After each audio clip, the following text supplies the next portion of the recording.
Gracias, amigos, por estar con nosotros en un encuentro con la ciencia. Bueno, esta vez vamos a hablar de algo muy especial para el ser humano. Hay una película que ha salido recientemente que se llama Filomena. La historia es muy simple. Una mujer de 14, 15 años en Inglaterra, pues se embaraza.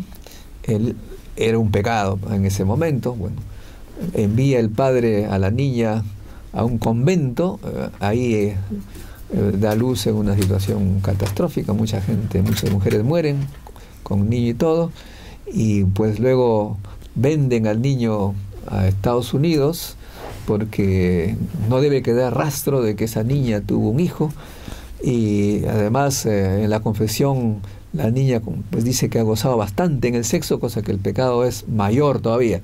La Iglesia Católica en ese momento, no sé si habrá cambiado mucho, pero era un pecado tener orgasmo. Mientras más intenso el orgasmo, peor es el pecado. Entonces hoy día estoy con 3 pecadores, en todo caso desde el punto de vista científico, porque se interesa en este tema, es decir, qué cosas, qué aspectos del ser humano, del hombre, la mujer, contribuyen con el placer para pecar más. Digamos, comencemos por Gustavo González, que es un gran científico que tiene mucho que decir al respecto. Bueno, muchas gracias. Sí. Efectivamente, nosotros trabajamos en lo que es el área de la fisiología reproductiva, y en ella podemos destacar que la sexualidad es parte importante para que funcione la reproducción. Es decir, no hay perpetuación de especies si no hay reproducción, y para eso uno de los puntos importantes es el deseo sexual. Si no hay deseo sexual, evidentemente no habrá cópula y no habrá reproducción y no habrá supervivencia de la especie. Entonces la sexualidad... Deseo y premio también. Sí, forma parte, así es. Es otro componente, ¿no? ¿Por qué la reproducción se hace frecuente, o por qué la cópula se hace frecuente? Es porque tiene un premio, que es la satisfacción plena o el orgasmo. Es la recompensa al acto de hacer la cópula, ¿no? De modo que esto significa que los científicos, si quieren mejorar la vida, habría que tener conocimiento de cómo hacer mejor esto para tener mayor placer y tener, digamos, una satisfacción. Doctor Máximo Lazo, ¿qué nos dice usted, que es un experto en estos temas, andrología y sexología, urología, etcétera? No, gracias. Para mí es muy importante estar acá con usted, doctor Modesto, y también con grandes amigos como son el doctor Carlos Lescano y el doctor Gustavo González Rengifo, excelentes profesionales. Bueno, básicamente es lo que se llama la neuroanatomía del amor, ¿no? O sea, tiene que ver, como dice el doctor Gustavo González, con neurotransmisores. Ya están comprobados que neurotransmisores como dopamina y serotonina tienen que ver en el componente amatorio, en lo que usted dice, en la parte previa, en la excitación. Todo entra por la vista, pero toda actividad viene de la corteza cerebral. Y básicamente nosotros los varones, el pene, bueno, y en las damas, la zona genital, que se congestiona ante una excitación y prepara los órganos genitales, tanto masculinos como femeninos, para la cópula. Ojo, que antiguamente se pensaba que solo, y desde el punto de vista religioso, como usted mencionó, solo el acto sexual debía ser para perpetuar la especie. Pero bueno, los tiempos, entre comillas, han cambiado, y lógicamente viene acompañado, que siempre vino acompañado, ¿no?, de lógicamente el placer sexual y la perpetuación de la especie. Pero estas dos sustancias que usted ha mencionado, ¿cuáles son las funciones? Claro, tienen que ver dopamina y serotonina con el estímulo, y también con... ¿Cuál se manifiesta en qué aspecto? Lógicamente viene estímulo en corteza cerebral, y el estímulo que va a la corteza cerebral puede ser un estímulo olfatorio, auditivo, táctil, visual, pero el estímulo viene a la corteza y de ahí manda ondas, en el caso del varón, de las cuales puede haber congestión de la zona pélvica, vasodilatación de cuerpos cavernosos, llenado de los cuerpos cavernosos, congestión de la zona genital, de la zona testicular, y en la mujer congestión también de la zona pélvica. Hay más turgencia en la zona clitoridiana, hay mayor congestión de labios mayores, labios menores, y también lubricación preparándola para el acto sexual. Ahora, tal vez, perdón, quisiera agregar Hay que tener en cuenta que en el desarrollo de la conducta sexual son fundamentales las hormonas y los neurotransmisores. Y mucha gente piensa de que la hormona testosterona solamente es para una acción en el varón. Sin embargo, ahora se sabe muy bien que la testosterona es la hormona que activa el deseo sexual en hombres y mujeres. En los últimos años también se ha demostrado que la progesterona tiene esa función. Algunos piensan que la progesterona se convierte en testosterona y por eso tiene esa función. Pero la testosterona, ¿cómo actúa? Para activar el deseo sexual, la testosterona activa la dopamina. De la dopamina es la hormona del sexo, por decirlo así. En cambio, la serotonina es inhibitorio. Si yo aumento los niveles de serotonina en el cerebro, voy a disminuir el deseo y la actividad sexual. Y ese es un problema muy serio porque ahora en el mundo incluso ya entra dentro de los diagnósticos de problemas muy serios en la población humana, es la disminución del deseo sexual en las mujeres. O sea que en otras palabras, si entiendo bien, el deseo sexual viene de testosterona. Eso significa que las mujeres que tienen un aspecto a veces varonil, tienen mucha testosterona, son más ardientes, digamos. Efectivamente, eso es cierto. Más femeninas. No es más femenina. Lo que sucede es que si a una mujer se le aumenta la testosterona, le aumenta el deseo sexual. Si a un hombre le aumenta la testosterona, le aumenta el deseo sexual. Pero le salen ¿Cuál es el problema? Que la testosterona también aumenta la agresividad. Entonces eso hace un poco más difícil en la mujer con testosterona alta, digamos, compensar este problema. O sea, tiene ante una agresividad, cuando uno rompe la agresividad, encuentra todo ese volcán de sexualidad que tiene esa mujer por los niveles de testosterona elevada. Usted me está diciendo que una mujer agresiva realmente es... Si que tiene más testosterona va a tener mayor deseo sexual, definitivamente sí. Bueno, hay que saber eso. Bueno, ahora el tema es que también se dice que, he leído, porque para venir con ustedes he tenido que leer un poquito, el ser humano en la primera parte del conocimiento de la pareja emite una cierta sustancia que ata a la pareja, que la une, pero al año más bien si hay una segunda sustancia que se presenta para tranquilizar la convivencia, para que haya amistad, tranquilidad, felicidad, qué sé yo. Y si no viene esta segunda sustancia, es la pelea mortal, ya no se soportan. No entendí muy bien. ¿Quién me puede explicar al respecto?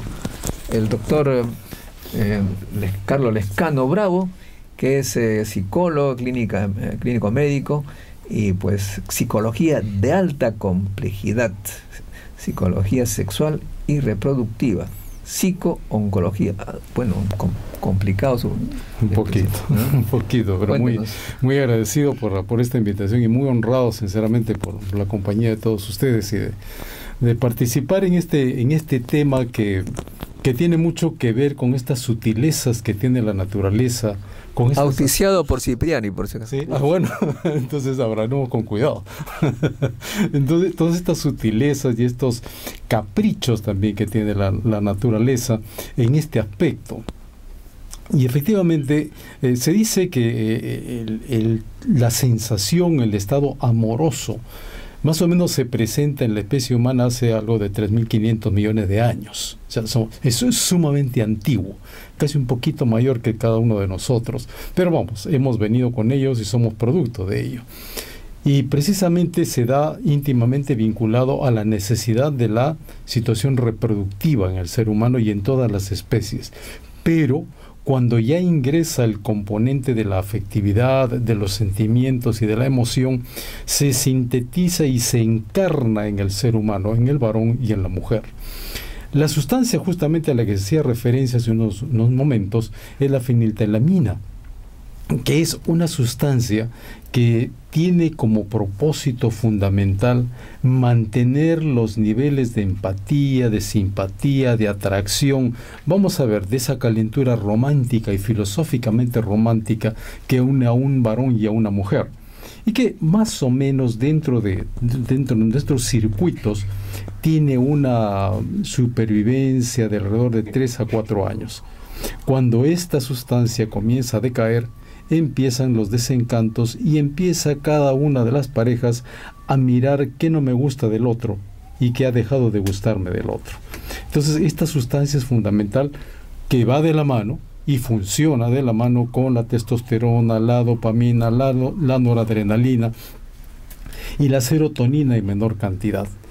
Ahora, sí he podido notar, por ejemplo, yo trabajo en reproducción asistida, y que el nivel de testosterona en la mujer, por lo menos, vamos a ver, de 20, pongamos un número imaginario, aproximadamente 8 o 9 tienen los niveles de testosterona muy bajo. ¿Y qué significa esto? De que la capacidad o la disponibilidad de la mujer para el encuentro amatorio y para el acto sexual está disminuido, pero no disminuido porque en ella lo tenga disminuido, sino que lo que pasa es que la conducta del varón, al dejar de dar la estimulación correspondiente, con la prolongación de estas ventanas, de estos espacios vacíos de estimulación, hacen que esta hormona baje. Y por lo tanto se disminuye, se depleta esta capacidad, esta potestad, y por lo tanto hay una baja de testosterona tanto en la mujer como conducta o acción aprendida, y en el varón, que naturalmente sí, por razones que veremos más adelante, tiene ya en sus periodos naturales una disminución de la testosterona. Como estamos ya con los minutos finales de este primer bloque, una rápida, breve respuesta. Algunos dicen que el amor, en cierta manera, es como una especie de estado de adicción, de droga, y que hay que, para curarse de ese amor, si es que esté peligroso, hay que tener un tratamiento paulatino y similar a esto de las drogas. ¿Es cierto eso? Sí. Y Casanova es probablemente uno de los que mejor definición tiene sobre el amor, ¿no? Cuando le preguntan uno por día, bueno, pues y díganos usted qué cosa es el amor. Entonces Casanova dice: el amor es el contacto de 2 epidermis y el intercambio de 2 fantasías. Bueno, doctor Lescano, usted es psicólogo, clínico, sí. Clínico, y ha tenido seguramente muchas confesiones, igual que los curas. El tema es que hay personas, hombres sobre todo, que somos demasiado fanfarrones.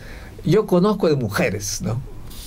Y los libros me dicen que en realidad una mujer no tiene nada que ver con lo otro en lo que respecta a comportamiento sexual. O sea que uno conoce a alguien, realmente para un investigador es excelente, porque una mujer es un tema de investigación. Ella sola como persona no tiene nada que ver con otra. ¿Es cierto eso? Pero es que justamente porque ahí está el encanto de la mujer y que la podemos investigar a cada una.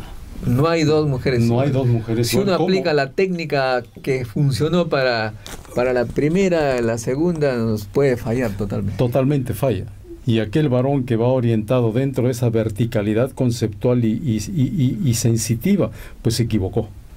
Porque inclusive en el mismo encuentro amatorio, cada mujer tiene un aroma, tiene un humor particular. Y eso es lo que el varón tiene que aprender a disfrutar. E incluso se dice que la manera, lo que le llaman las posiciones, las acciones, la mecánica, la dinámica, realmente también son diferentes para que la mujer o el hombre tenga placer. Es una cosa demasiado compleja, doctor. ¿Es cierto eso? Sí, pues sí, precisamente. Incluso hay gente que no le gusta la penetración, otros que... Sí. Es una cosa impresionante. Sí, y es precisamente, creo que esto lo que hace de encantador un encuentro amatorio bien hecho. No un encuentro amatorio de choque y fuga, o un encuentro amatorio por revanchas, o un encuentro amatorio por obtener ganancias secundarias. No. Un encuentro amatorio bien hecho, un encuentro amatorio maduramente bien establecido. Mire, así puede ser en una relación de 2 o 3 días.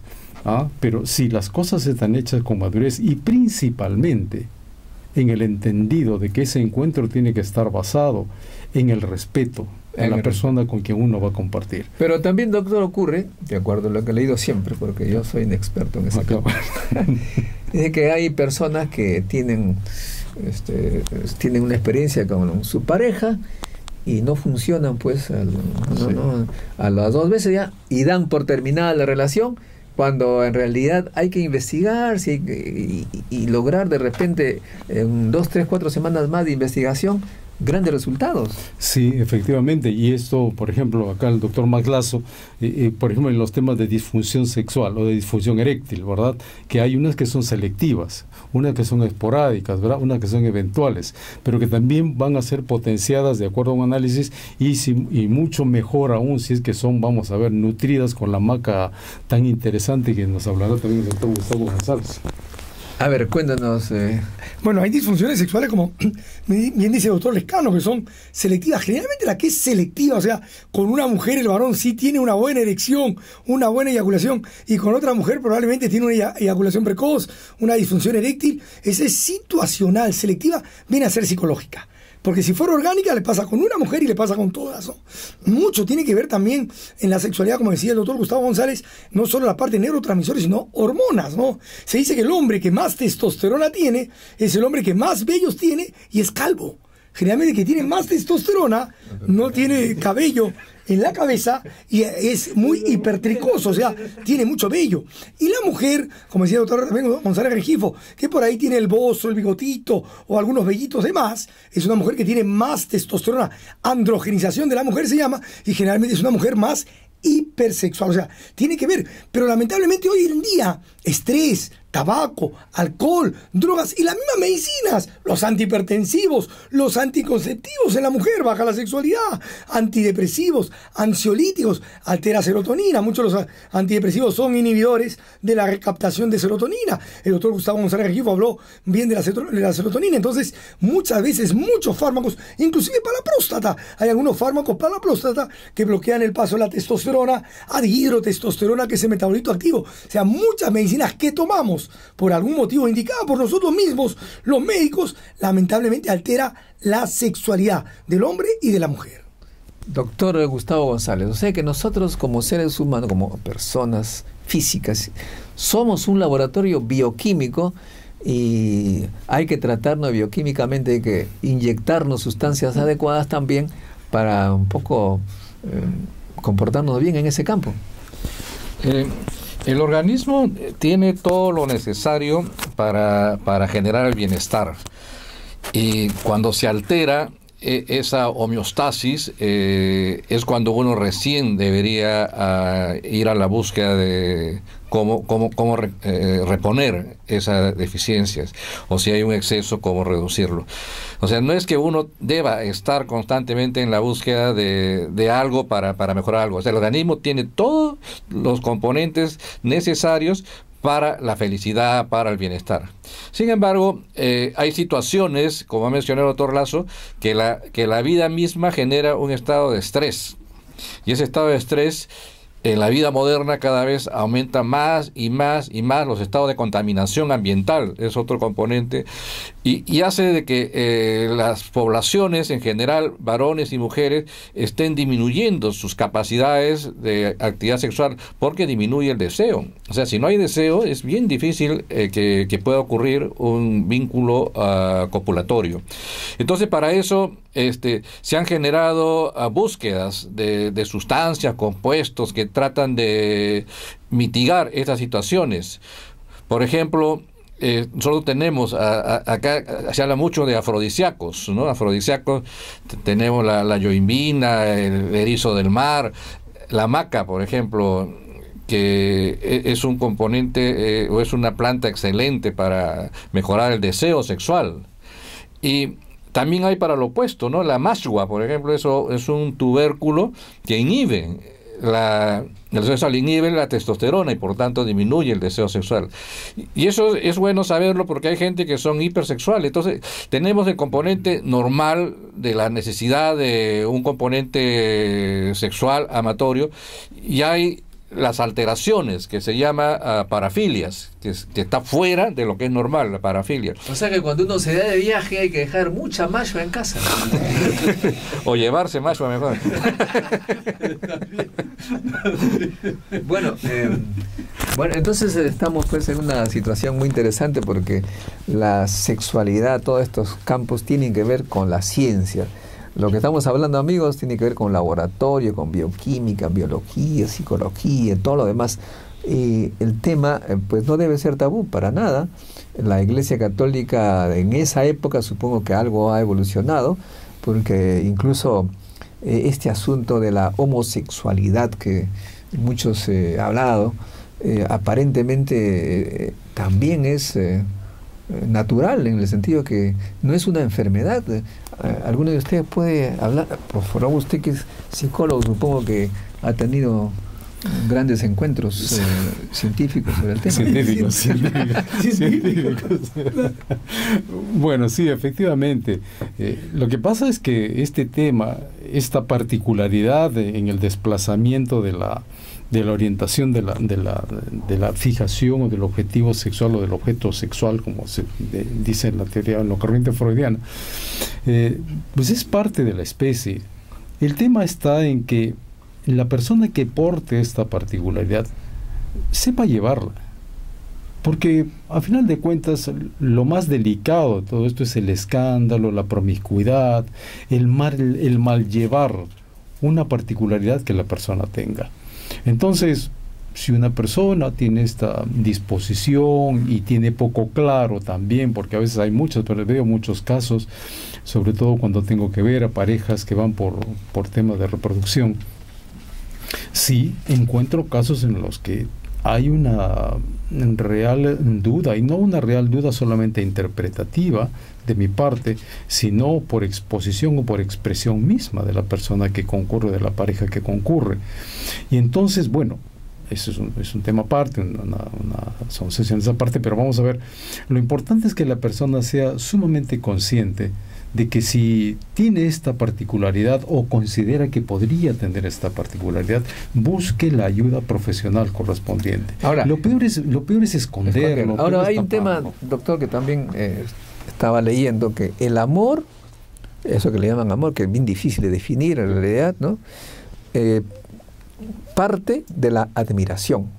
O sea, uno admira a alguien primero. No puede amar a alguien que no admira. Ya sería solamente cosa sexual. ¿Sí? No. Ahora, admirar a alguien significa conversar, conocer, etcétera. Y se dice que en tiempos de los griegos, los romanos, pues las mujeres no eran consideradas a la altura del hombre, entonces no podían ser admiradas, y por lo tanto se admiraban mutuamente y terminaban el maestro con el alumno, el general con el subalterno, etcétera, porque entre ellos había gran admiración, siempre estaban juntos, y iban a la mujer por simplemente la procreación.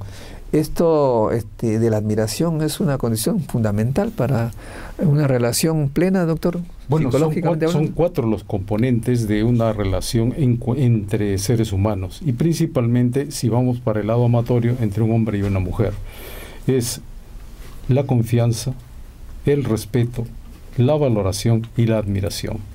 Estos cuatro soportes, vamos a decir, de la cama romántica, de la cama afectiva, ¿verdad? O sea, no son las cuatro perillas. Las cuatro perillas, ok. De estas cuatro perillas deben estar lo más equilibradas posibles o lo más compensadas posibles, porque de lo contrario, si una de ellas falla, la relación está cojeando. Están haciendo señas. Doctor Gustavo González, cuéntenos cómo analiza brevemente, por favor, esta investigación de la sexología en el Perú. ¿Está desarrollada respecto a otros países o nos falta mucho?